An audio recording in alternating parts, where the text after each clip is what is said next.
Okay, so editor line numbers. Obviously, this pertains to the line numbers, and you have a few options here. By default, it's set to on, but you have interval. So you only get line numbers every 10 lines, and then you get the line number on the line you're on. You have off. Obviously, you don't see line numbers.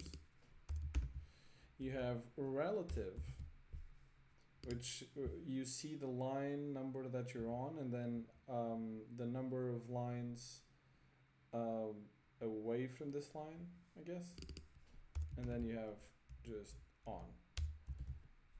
I think the default value of on is perfectly fine.